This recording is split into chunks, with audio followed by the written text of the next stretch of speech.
Vocês abrirem a palavra do Senhor, na carta do apóstolo Paulo aos Romanos, nós vamos fazer a leitura de alguns versículos do capítulo 8. Então, capítulo 8, versículo 26 em diante, diz assim: da mesma maneira, também o Espírito nos ajuda em nossa fraqueza, porque não sabemos orar como convém, mas o próprio Espírito intercede por nós com gemidos inexprimíveis. E aquele que sonda os corações sabe qual é a mente do Espírito, porque intercede pelos santos de acordo com a vontade de Deus. Sabemos que todas as coisas cooperam para o bem daqueles que amam a Deus, daqueles que são chamados segundo o seu propósito. Pois aqueles que Deus de antemão conheceu, Ele também predestinou para serem conformes à imagem de seu Filho, a fim de que ele seja o primogênito entre muitos irmãos.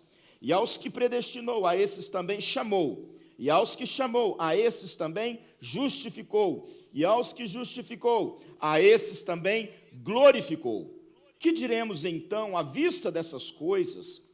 Se Deus é por nós, quem será contra nós? Aquele que não poupou o seu próprio filho, mas por todos nós o entregou, será que não nos dará graciosamente com ele todas as coisas? Quem intentará acusação contra os eleitos de Deus? É Deus quem os justifica. Quem os condenará? É Cristo Jesus quem morreu, ou melhor, quem ressuscitou, o qual está à direita de Deus e também intercede por nós. Quem nos separará do amor de Cristo? Será a tribulação, ou a angústia, ou a perseguição, ou a fome, ou a nudez, ou o perigo, ou a espada? Como está escrito: por amor de ti, somos entregues à morte continuamente, fomos considerados como ovelhas para o matadouro. Em todas estas coisas, porém, somos mais que vencedores por meio daquele que nos amou. Porque eu estou bem certo de que nem a morte, nem a vida, nem os anjos, nem os principados, nem as coisas do presente, nem do porvir, nem os poderes, nem a altura, nem a profundidade, nem qualquer outra criatura poderá nos separar do amor de Deus que está em Cristo Jesus, nosso Senhor. Amém? Amém. Glória a Deus. Que coisa linda é a palavra de Deus. O apóstolo Paulo, ele fala sobre doutrina aqui. Ele está trabalhando a questão da doutrina cristã, da nova vida em Cristo, da transformação que em Cristo foi feita, que por meio da obra de Cristo foi feita em nós, aqueles que Deus escolheu, aqueles que Deus chamou, aqueles que Deus abriu os olhos para poder entender, olhos espirituais, para entender quem Ele, Deus é, quem nós somos e como nós podemos viver com Deus, para este Deus nos livrando da força opressora da carne e nos ligando às coisas do Espírito, às coisas do Espírito. Se você ler todo o capítulo 8, começando lá no versículo 1, diz: olha, agora, pois, já não existe nenhuma condenação para os que estão em Cristo Jesus. Então ele está se dirigindo a essa igreja, ou seja, aqueles que estão em Cristo Jesus, e dizendo que não existe mais a possibilidade desses serem condenados, deles serem julgados, deles serem acusados. Por quê? Por causa da obra que Cristo Jesus fez. Jesus transformou a vida dos seus filhinhos e filhinhas, Deus transformou a vida dos seus filhinhos e filhinhas por meio de Jesus, trazendo uma nova vida, trazendo salvação, trazendo regeneração, trazendo justificação. Ou seja, declarando: estes eu morri por causa deles, eles então hoje são justos diante de mim. Aqueles que eram injustos por causa do pecado foram justificados por Jesus, e nós cremos nisso, recebemos isso. Isso passa a ser uma realidade da nossa vida quando nós cremos na obra do Senhor Jesus. Por isso, o justo viverá pela sua fé.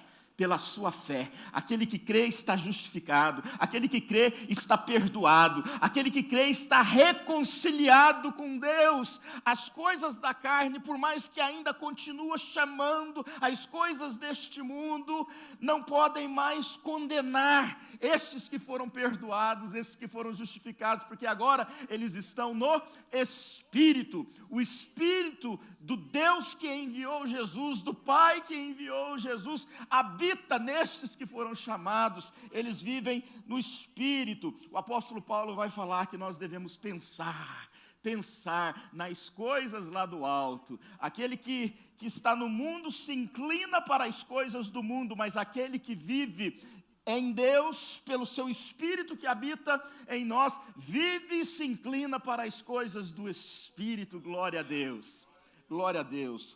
Então o texto vai falar que não há nenhuma condenação para os que estão em Cristo Jesus. Versículo 7 fala sobre exatamente isso que eu acabei de falar, porque a inclinação da carne é inimizade contra Deus. Não, antes. Versículo 6, pois a inclinação da carne é morte, mas a do Espírito é vida e paz.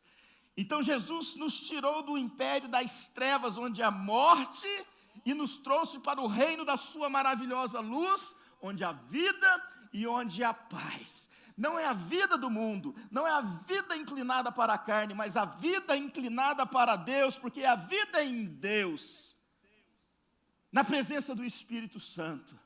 O apóstolo Paulo vai falar que nós fomos selados com o Espírito Santo, ou seja, no mundo espiritual, por mais que nós tenhamos que lidar com os ataques do inimigo da nossa alma, no mundo espiritual fica muito claro de que em Cristo Jesus, com o Espírito Santo, nós pertencemos a Deus. E absolutamente nada, diz o final do capítulo 8, que nós já lemos, pode nos separar deste Deus tremendo, desse Deus tremendo. Mas eu quero chamar a sua atenção para o versículo 18, porque a despeito de dizer que somos vencedores, a despeito de dizer que o Espírito habita em nós, a despeito de dizer que o Espírito intercede por nós, porque não sabemos orar como convém, nada disso nos livra de lidar e enfrentar os dissabores dessa vida. Os dissabores dessa vida. Eu creio que todos nós já estamos muito cientes disso. Jesus mesmo disse, no mundo tereis aflições, mas tende bom ânimo. Ele venceu o mundo e nele nós podemos vencer o mundo, atravessando não poucas vezes por vales escuros e sombrios. Temos o Espírito Santo, ele intercede por nós. Temos Jesus Cristo, que também, segundo o texto, intercede por nós. Tudo isso porque não sabemos orar como convém, mas ainda assim lidamos com os dissabores dessa vida. E no versículo 18, o apóstolo Paulo, falando dessa obra maravilhosa de Jesus Cristo na cruz por nós, e o fato de que agora andamos no Espírito e não mais na carne, ele vai dizer, porque para mim, tenho por certo, que os sofrimentos do tempo presente, o quê? O que acontece no tempo presente? Sofrimento. Sofrimento. Oh, meu Deus. Quantas vezes temos que lidar com o sofrimento? O sofrimento porque perdemos uma pessoa que nós amamos, de forma inesperada. O sofrimento que vem por causa de uma pandemia, que nos assusta, que nos prejudica, que nos coloca no monte no meio de uma confusão total, onde alguns dizem que é uma gripinha, outros dizem, falam, gripinha foi para você, mas para minha família não foi, porque eu perdi 1, perdi 2, perdi 3, perdi a família inteira. Nos coloca no meio de uma confusão, porque vem o governo e diz que nós precisamos vacinar, mas vem outros estudiosos e dizem que a vacina vai complicar mais ainda. Eu não sei se vai, eu fui um defensor da vacina, já estou vacinado, e já peguei Covid. Mas não estou mencionando aqui, não estou nem fazendo de um lado ou de outro, eu só estou trazendo à nossa memória os sofrimentos que vão surgindo na nossa história, na nossa vida. Alguns distante de nós, mas que acabam nos afetando aqui no nosso dia a dia. Eu acho que eu nunca vi a gasolina nos Estados Unidos, nesses 15 anos de América, custar tão caro assim. Em alguns estados chegou a mais de $6 o galão. Por causa do quê? por causa de uma guerra que está acontecendo lá entre a Rússia e a Ucrânia. O mundo parece que está pequeno, aliás, cada vez menor, com o surgimento da tecnologia, da internet, as informações que chegam rapidamente, e isso tudo vai nos afetando de alguma forma, de alguma maneira. Então vivemos assim, nesse mundo caótico, vivemos um pouco assustados. E se eu estou falando de coisas que atingiram todos nós de uma só vez, como a própria guerra, como a própria pandemia, ainda tem aqueles dissabores que nós lidamos individualmente, por causa de situações e circunstâncias que surgiram quando somos traídos por alguém que devotamos a nossa confiança, entregamos a nossa confiança, quando fomos roubados por alguém que confiamos e fizemos uma parceria, e tantas outras coisas que vão acontecendo, que vai amargurando o nosso coração, que vai ferindo a gente por dentro. E o apóstolo Paulo está falando aqui, que nesse presente mundo, há este sofrimento, há estes sofrimentos. Eu não sei o que você está enfrentando hoje, eu não sei o que você está passando hoje, mas a palavra de Deus vai nos mostrar que há esperança para aquele que sofre em Cristo Jesus, e que o choro pode durar uma noite inteira, mas a alegria vem pela manhã. Nós precisamos focar, nós precisamos colocar o nosso olhar naquele que pode nos ajudar no momento da nossa tribulação, no momento da nossa angústia. Eu digo sempre que há situações que estamos inseridos que nós podemos fazer muitas coisas. Nós podemos usar as faculdades que o Senhor nos deu, a capacidade que Ele nos dotou para resolver um problema aqui, para resolver um problema ali, mas mesmo assim isso não será resolvido se Deus lá do alto não estender a mão e falar: eu te abençoo, meu filho, eu te abençoo, minha filha. Mas há situações em que a gente não tem mais o que fazer. Já tentamos de tudo, já pensamos de um jeito, já pensamos de outro jeito. São momentos em que, se não formos carregados por Deus nos seus braços, não vamos sair do lugar, não vamos chegar aonde a gente precisa chegar, não vamos conquistar aquilo que a gente precisa conquistar, não vamos resolver aquilo que nós precisamos resolver. Mas aqueles que estão no Espírito e não na carne, são assim amparados pelo Senhor a sempre. Esperança, esperança, esperança. Porque para mim tenho por certo que os sofrimentos do tempo presente não podem ser comparados com a glória a ser revelada em nós. Irmão, se você está esperando a revelação dessa glória, se você está esperando o surgimento de um novo dia, o nascimento de um novo dia, veja o que diz o versículo 20, não é só você, diz o seguinte: pois a criação está sujeita à vaidade, não por sua própria vontade, mas por causa daquele que a sujeitou, na esperança de que a própria criação será libertada do cativeiro da corrupção para a liberdade da glória dos filhos de Deus, porque sabemos que toda a criação, a um só tempo, geme e suporta angústias até agora.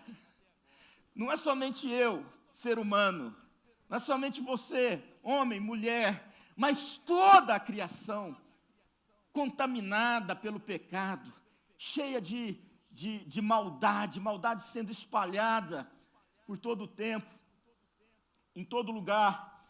Ela geme e suporta angústias até agora.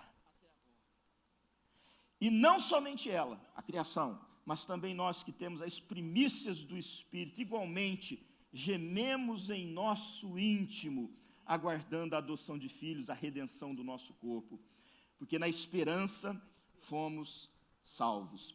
Depois de trazer para nós essa dupla realidade, de que temos o Espírito, aqueles que foram chamados, aqueles que foram convertidos, aqueles que têm Jesus, vive no Espírito, não na carne, e ao mesmo tempo falar das dificuldades do presente momento, da maldade que se espalha. Irmãos, eu li essa semana alguma coisa mais ou menos assim. A gente tem, eu digo o pessoal aqui do escritório de imigração, e a gente da igreja, eu, Renan, nós fomos a uma fundação, há umas 2 semanas atrás, chamada Hope and Justice, né, de esperança e justiça. É uma fundação fundada por uma mulher que foi vítima de abuso dentro da própria casa. E coisas terríveis aconteceram com ela, e hoje ela tem a capacidade de ajudar mulheres que sofrem qualquer tipo de violência. E esse assunto tem me chamado muita atenção. E lendo alguma coisa essa semana, não me lembro exatamente onde, eu li que a cada 7 minutos, uma criança é vítima de abuso sexual no Brasil. E a cada 7 horas, uma mulher é vítima de feminicídio, ou seja, é assassinada. Esse é o mundo. É o mundo do sofrimento, é o mundo da maldade, é o mundo sem Deus. E às vezes nos vemos, ou vemos estas coisas muito próximas de nós, e queremos nos livrar disso. Indo diretamente para o texto que nós lemos, eu queria chamar a atenção dos irmãos, em primeiro lugar, para o versículo 28, quando ele diz que sabemos que todas as coisas cooperam para o bem daqueles que amam a Deus, daqueles que são chamados segundo o seu propósito. Olha que coisa maravilhosa nós encontramos nesse versículo. Ele já é um convite para uma declaração de fé e uma postura de fé diante das circunstâncias adversas. Sabe aquele momento em que está doendo? Sabe aquele momento em que você, puxa, não está acontecendo do jeito que eu planejei, eu já não sei mais o que eu vou fazer. Sabe que eu planejei tudo bonitinho, botei preto no branco, tudo certinho, números, mas quando eu me vi dentro daquela situação, nada estava batendo mais. O que eu vou fazer? A primeira palavra que aparece nesse versículo é sabemos. Essa é uma característica do povo de Deus, da igreja do Senhor Jesus. É uma marca que tem que estar em nós, sempre presente. Nós sabemos. Não é algo que possa suspeitar dúvida, levantar dúvida. É uma convicção que flui da nossa experiência e do nosso conhecimento de Deus. Alguém me pergunta, pastor, eu creio, mas como eu faço para aumentar a minha fé? Conheça mais e mais a Deus. Não se preocupe em crer mais, preocupe-se em conhecer mais a Deus. Porque quanto mais você conhece a Deus, quanto mais você conhece o caráter de Deus, quanto mais você conhece os atributos de Deus, sejam aqueles que você mais gosta como o amor, ou aquele que talvez te assusta como a justiça, mas fato é que quanto mais você busca a presença de Deus, quanto mais você lê as Escrituras Sagradas, quanto mais você se mergulha naquele mundo onde as histórias foram registradas, mais você vai se apaixonar e amar esse Deus, e mais você vai crer nesse Deus em toda e qualquer situação que você tenha que enfrentar. Sabe, irmãos, é esse conhecimento. Agora, se eu não tenho esse conhecimento, eu vou estar sempre duvidando do que Deus é capaz de fazer por mim. Eu posso até crer em Deus, eu posso até declarar que Ele é de fato onisciente, onipresente, onipotente, mas lá no fundo, por causa de uma situação complexa, eu talvez pense assim, mas será que esse Deus onipotente, onisciente, onipresente, Ele se importa comigo?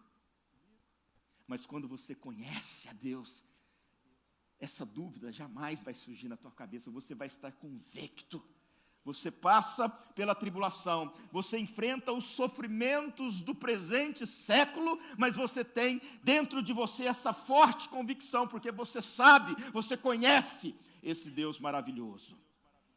O texto diz que, ao contrário do que nós às vezes pensamos, porque às vezes nós pensamos que existem situações que estão acontecendo e que vão nos destruir, ou seja, elas são ruins.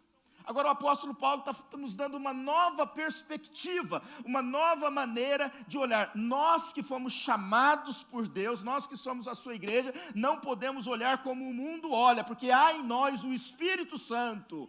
Nós estamos no Espírito Santo, então a nossa visão, ela precisa ser diferente. Eu não posso olhar para uma situação e pensar que essa situação vai me destruir. Eu tenho que olhar para essa situação, mas porque eu conheço a Deus, porque eu sei quem Ele é, eu vou declarar: esse Deus está no controle da minha vida, esse Deus está no controle dessa situação, Ele é o Deus que controla todas as coisas. Então, por mais que esta situação seja caótica, por mais que esta situação seja extremamente perigosa para mim, eu sei que Ele vai transformar essa situação de alguma maneira. Por quê? Porque o texto diz que todas as coisas cooperam para o bem. Todas as coisas cooperam para o bem. Deus não quer o mal dos seus filhos. Eu é que sei que pensamentos tenho a vosso respeito, pensamentos de paz. Não é assim que diz o profeta Jeremias? É assim. Todas as coisas, olha só, Ele é onisciente, Ele é onipresente, Ele está em todos os lugares, Ele conhece todas as coisas, Ele sabe todas as coisas. Então, tudo o que acontece na nossa vida está diante dos olhos do Senhor. Quando Deus ouve o clamor do seu povo no Egito, Ele vai falar: eu vi a aflição do meu povo, eu ouvi o clamor do meu povo. Deus não estava distante, Deus não estava alheio àquela situação, Deus estava no controle de todas as coisas, tanto estava no controle, que antes desse povo crescer e se multiplicar, e se tornar uma enorme mão de obra barata para os egípcios, José já estava lá. José já estava lá. Que coisa tremenda. Deus está no controle de todas as coisas. Se alguma coisa fugiu do teu controle, agradeça a Deus, porque jamais vai fugir do controle dEle. E às vezes as coisas não acontecem na nossa vida porque nós queremos controlar tudo e não deixamos Deus nos dirigir, Deus nos controlar, Deus nos mostrar o caminho. Irmãos, tem hora que é preciso levantar as mãos, como o Renan disse aqui, e dizer para o Senhor: Senhor, eu me rendo. Senhor, eu me rendo. Senhor, eu estou cansado, eu me rendo aqui, eu não sei mais o que fazer, eu não tenho o que fazer, mas eu me rendo. Oh Deus, não é maravilhoso, irmãos? Deus, todas as coisas cooperam para o nosso bem. Entender que uma dificuldade hoje vai colaborar para o meu bem nem sempre é fácil, mas esse deve ser o pensamento, a mente daquele que está em Cristo. Senhor, está doendo? Está doendo. Senhor, eu me senti humilhado. Senhor, eu ainda estou me sentindo humilhado, Senhor, eu perdi, isso não foi justo, me tomaram, isso não foi justo. Senhor, o que aconteceu com aquela situação, parecia que estava tudo certo, agora não está mais certo. Nós é preciso se render diante de Deus e dizer que tudo o que está acontecendo, Deus vai pegar aquilo e transformar em algo tremendamente bom para a sua vida,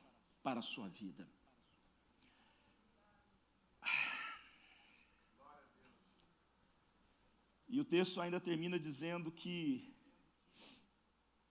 é para o bem daqueles que amam a Deus, daqueles que são chamados segundo o seu propósito. Existem certas bênçãos que são para todos, não é isso? As bênçãos genéricas. Ou seja, a chuva cai e cai sobre a lavoura do crente e do não crente. Cai na lavoura do crente, cai na lavoura do macumbeiro. Cai na lavoura do crente, cai na lavoura do idólatra. E não deixa de ser bênção na vida dele. né? Tem crente que é abençoado com prosperidade. A prosperidade não é um sinal, não é o único sinal da bênção de Deus, da presença de Deus, do cuidado de Deus. Tem crente que vai nascer pobre, vai morrer pobre. Mas a riqueza que ele tem dentro de si, na sua fé e para a eternidade, jamais ninguém tira. E o apóstolo Paulo está falando aqui, os sofrimentos do presente por vir não podem ser comparados à glória, né? Os sofrimentos do presente mundo com a glória do porvir. Mas existem certas bênçãos que são mostradas nas Escrituras de forma explícita, que é somente para o povo de Deus, que é somente para o filho e para a filha. De forma geral, assim, né? Isso não está aqui no texto, mas a intimidade com Deus, por exemplo. A intimidade é algo que somente quem faz parte da casa conhece. Então pensa você na sua família, você, o seu esposo, seus filhos. Nós temos o que ali nesse contexto? Intimidade. Nós conhecemos uns aos outros. Nós sabemos o que os nossos filhos mais gostam, o que eles não gostam, o que eles querem fazer, o que eles não querem fazer. Nós sabemos como alegrá-los, trazendo um presente no final do dia, porque a gente conhece por causa dessa intimidade. Mas se chega uma pessoa nova na casa, a gente não sabe. Aliás, ela nem se sente tão à vontade assim, né? Então, a intimidade com Deus uma bênção, né, espiritual, é uma bênção conferida somente aos filhos e filhas do Senhor. Aos filhos e filhas do Senhor. E todo aquele que clamar pelo nome de Jesus se torna um filho, uma filha. Todo aquele que clamar Jesus e declarar que Jesus é o Senhor, que Ele é o Filho de Deus encarnado, se torna um filho, se torna uma filha e vai viver essa intimidade. Mas o texto aqui está dizendo que todas as coisas vão cooperar para o bem daqueles que amam a Deus, daqueles que são chamados segundo o seu propósito. Eu quero caminhar para o final dessa reflexão, mas eu queria convidar você a abrir a sua Bíblia lá em Gênesis. Gênesis capítulo 37. E eu queria recapitular com vocês, a título de exemplo e ilustração de tudo que nós estamos falando, um pouco dessa história linda, maravilhosa, que é a história deste que eu mencionei agora há pouco, chamado ou conhecido como José do Egito. Eu sei que você que está familiarizado com a Bíblia, com as histórias bíblicas, você conhece muito bem essa história. Na minha opinião, essa história é uma das histórias mais lindas que nós encontramos nas Escrituras. Claro que tem muitas outras histórias maravilhosas, mas essa história, ela é maravilhosa demais. Ela é maravilhosa demais, né? Você que nunca leu essa história, capítulos 37 a 50 do livro de Gênesis. Todos esses capítulos dedicados a contar o que Deus estava fazendo na história para a remissão do seu povo, usando pessoas. Neste caso, José foi o escolhido. O texto diz que José era filho da velhice do seu pai, e Jacó. E por isso, diz a Bíblia que Jacó amava bastante José, e deu a ele um presente que tinha muito valor, um presente cheio de significado, uma túnica. E ele deu essa túnica para José, e quando ele presenteia o seu filho com essa túnica, os demais irmãos, os irmãos mais velhos, passam a odiar José, porque perceberam que o pai, de certa forma, preferia José por ser o filho da sua velhice do que eles mesmos. E para piorar essa situação no coração desses irmãos, José, ele teve sonhos. E o primeiro sonho que ele teve, que ele estava com seus irmãos no campo, amarrando os seus feixes, E os feixes dele se levantaram, se ergueram, enquanto os feixes dos seus irmãos se prostraram diante dele. E José não guardava os sonhos para si, ele compartilhava. E ele compartilhou esse sonho com seus irmãos, e eles questionaram: acaso você acha que um dia nós vamos nos prostrar diante de você, José? Quem você pensa que é? O queridinho do papai? E o tempo foi passando e José teve outro sonho. E esse outro sonho, ele vai ver que a lua e o sol e as estrelas. José teve ainda outro sonho que ele contou aos seus irmãos. Sonhei também que o sol, a lua e 11 estrelas se inclinavam diante de mim. Aí diz que quando José contou esse sonho ao pai e aos seus irmãos, o pai o repreendeu dizendo: que sonho é esse que você teve? Você está querendo dizer que eu, a sua mãe e os seus irmãos iremos e nos inclinaremos até o chão diante de você? Os irmãos tinham inveja dele, mas o pai guardava tudo aquilo no coração. Conhecemos a história, sabemos que certo dia José vai ao campo e os seus irmãos, tentando uma forma de acabar com essa história, e movidos pela amargura do coração, sentimento carnal, inveja, ódio, resolve tirar a vida do irmão. Nós sabemos, eu tenho que resumir a história, que eles não fazem isso de fato, mas arrumam uma maneira de excluir, de tirar José da história da família de uma forma completa. E José então é vendido para os mercadores e ele é levado para o Egito. Ele é humilhado, ele sofre a ausência do seu pai, sofre a ausência da sua mãe, sofre a ausência do seu irmão, sofre a humilhação de ser rejeitado pelos seus próprios irmãos, sofre a humilhação de deixar de ser um homem livre e passar a ser um escravo, e as coisas parecem que vão de mal a pior para a vida de José. Aquele que sonhava, aquele que tinha intimidade com Deus, agora se vê numa situação caótica, é tratado como uma mercadoria, até que ele vai parar, resumindo a história, na casa de Potifar.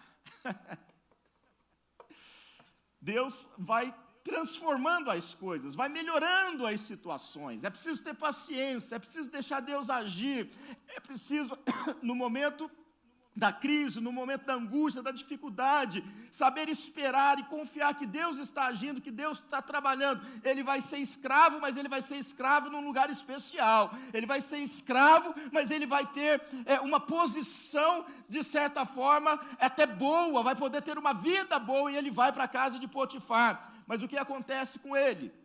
Acontece que, chegando lá, por causa da sua beleza, por causa da sua formosura física, a mulher de Potifar decidiu seduzi-lo e o convida para ir para a cama com ele. Mas José amava a Deus. José era temente a Deus. Sabemos que todas as coisas cooperam para o bem daqueles que amam a Deus. José era um homem que amava a Deus, e mesmo tendo passado a humilhação, as ofensas que passou, ele não deixou de amar esse Deus. Ele perseverou na fé.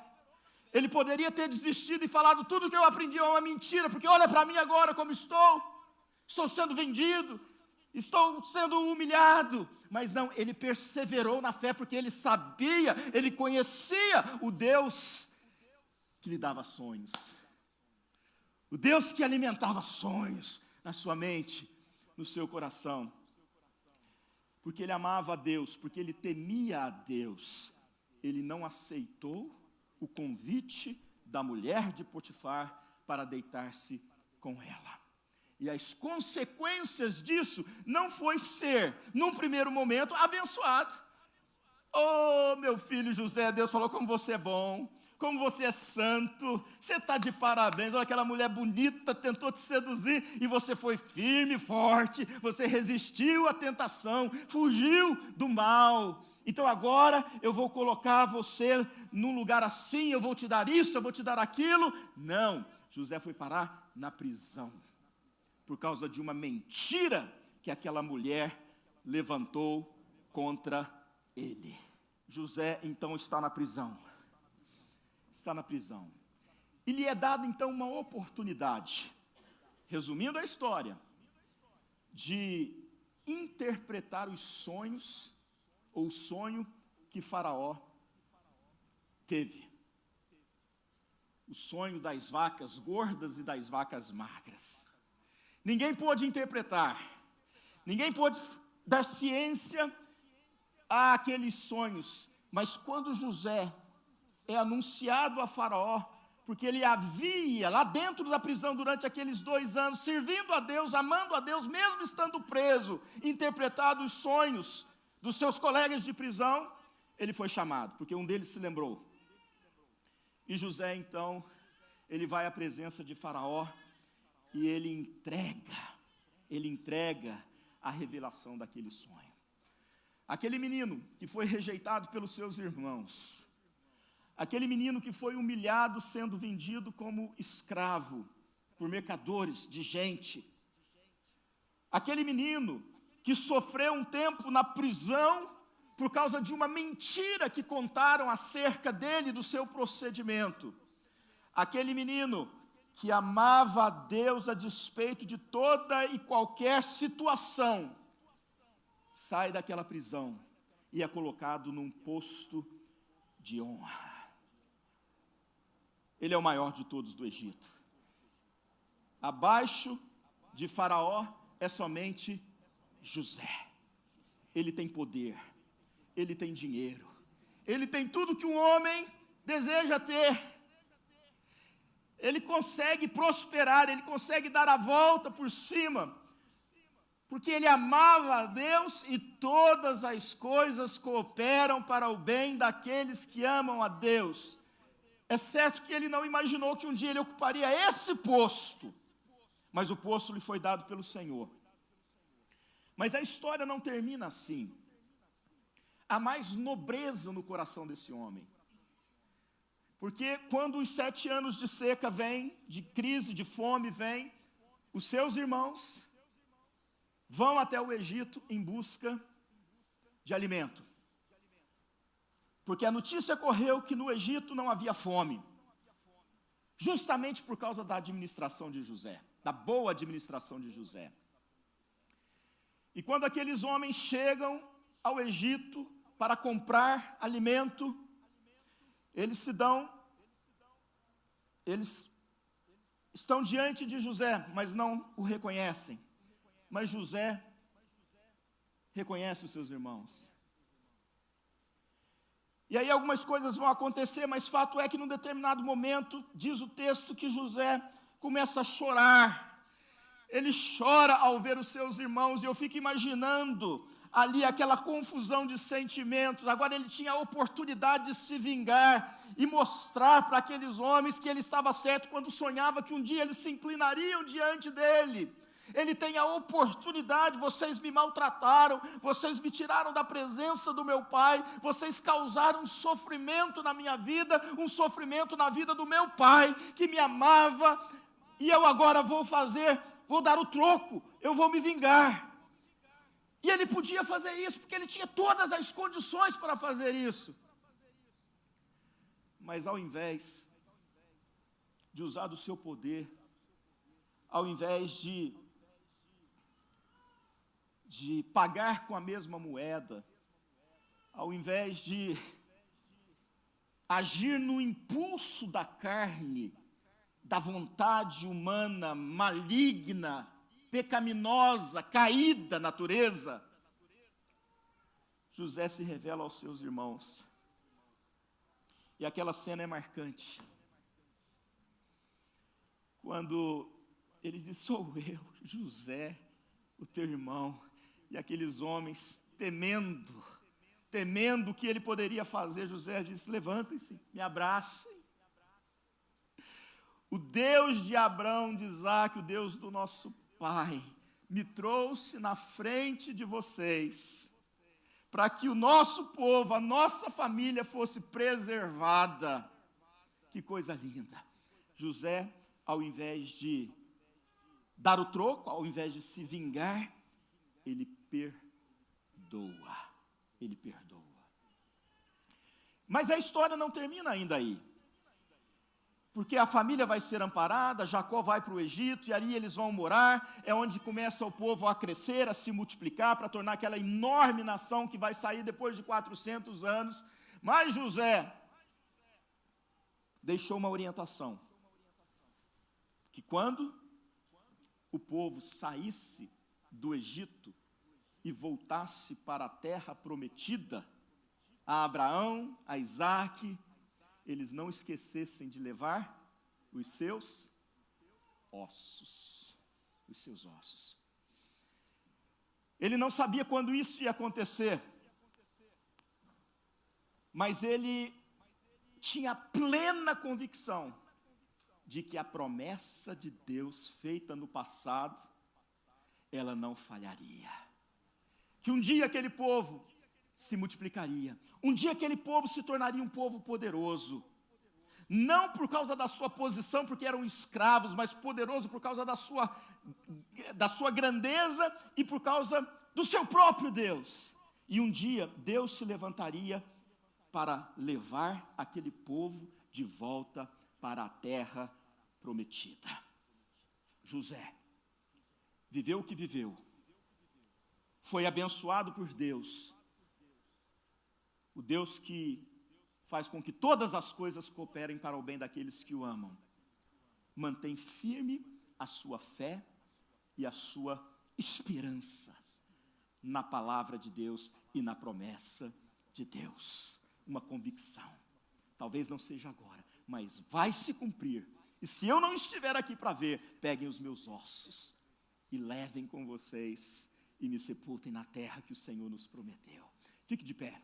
Irmãos, eu queria terminar o nosso culto hoje, orando ao Senhor e dizendo para você, não desanima no meio da prova, não desanima no meio da tribulação.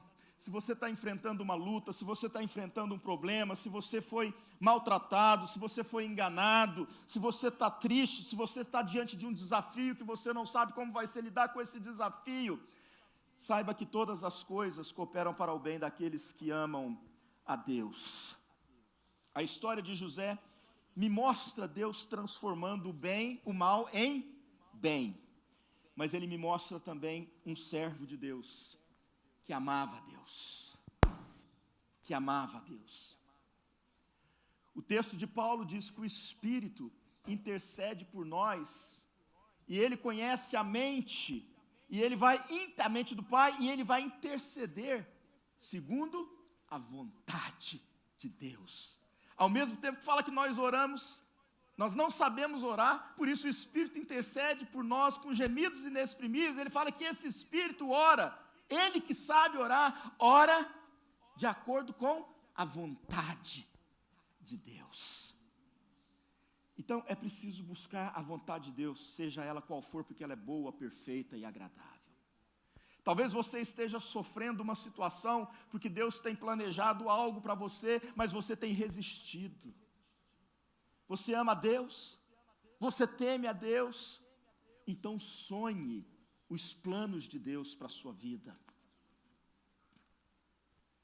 Repito essa frase que já mencionei aqui, que o maior sucesso, ou melhor, o maior fracasso de um homem é ter sucesso naquilo que não é o propósito de Deus para a sua vida. Entenda qual é o propósito de Deus para a sua vida. Sonhe com esse propósito. Foque esse propósito. Sabe, não fique olhando para a direita, não fique olhando para a esquerda. Há momentos em que você vai ter dificuldade de lidar com isso, e você vai achar que esse propósito não está se realizando. Deus trabalha 24 horas, Deus não para, e Ele vai pegar a sua angústia e transformar em alegria. Ele vai pegar as dificuldades que você está enfrentando e transformar isso em sabedoria, em força para te transformar num homem, numa mulher mais maduro diante de Deus, mais maduro diante do mundo. Sonhe os propósitos de Deus a despeito de qualquer momento. Renove o seu compromisso a Ele com fidelidade, como José foi em toda a sua vida. Quando teve a oportunidade de possuir aquilo que não lhe pertencia, porque não foi lhe dado ele simplesmente recusou: não, isso não é meu, eu não posso tocar naquilo que não é meu. Refiro-me à mulher de Potifar. Há momentos em que a gente tem que decidir diante de Deus a fazer, eu não vou dizer que há momentos, todo momento, a gente tem que decidir sermos firmes, de que não, falar não para o mundo, falar não para a carne, resistir. A Bíblia diz: resistir ao diabo e ele fugirá de vós.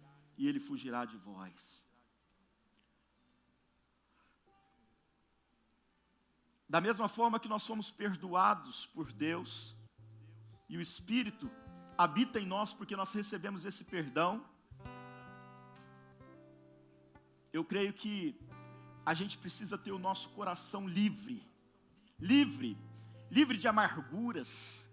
Sabe aquela amargura que começa pequenininho, começa por causa de um desentendimento, começa por causa de uma palavra que não soou bem aos nossos ouvidos, e a gente não resolve isso começa a crescer dentro de nós, de repente estamos amargurados por causa dessa palavra que recebemos, por causa desse irmão, por causa dessa irmã, por causa desse filho, por causa desse pai, por causa dessa mãe, por causa de uma situação, e nos tornamos pessoas azedas por dentro. Não sabemos sorrir mais, sabe por quê? Porque nos faltou a capacidade de olhar com graça, de olhar com misericórdia e perdoar. É preciso sonhar de acordo com os sonhos de Deus, é preciso estar no propósito de Deus, é preciso temer a Deus e não se entregar à carne, buscar uma vida de santidade, mas é preciso estar com o coração livre. Se há alguma coisa que precisa consertar nos seus relacionamentos, conserte enquanto há tempo. Lembrem-se de Absalão e Davi, que tragédia. Não cuidaram das coisas mundanas que estavam surgindo dentro de si, e de repente a tragédia acontece e não há mais tempo para mais nada a não ser chorar. Absalão, Absalão, meu filho Absalão. Talvez seja a hora de fazer como José fez. Venham, me abracem. Tudo o que aconteceu porque Deus estava trabalhando, porque Deus estava cuidando de nós. E é preciso manter viva a esperança, e não duvidar jamais, Eu sei que você conhece, sabe das promessas de Deus para a sua vida. Nós, especificamente falando nós que deixamos o nosso país e viemos para este país, e que somos cristãos, que somos filhos de Deus, nós não demos um passo assim no escuro. Nós tomamos uma decisão baseado naquilo que nós entendemos que Deus estava querendo, daquilo que Deus estava nos mostrando. Oramos, tivemos a confirmação, e às vezes chegamos e as coisas não acontecem do jeito que a gente gostaria, no tempo em que a gente esperava que acontecessem as coisas, sabe? É preciso perseverar e manter viva essa convicção, essa certeza. Não, eu sei onde eu estou, eu sei porque eu estou, eu sei quem me trouxe, eu conheço as promessas que Ele fez para a minha vida, e eu sei que Ele é fiel, e Ele vai cumprir essas promessas. Não duvide da palavra de Deus, não duvide das promessas de Deus, aproprie-se disso, em nome de Jesus.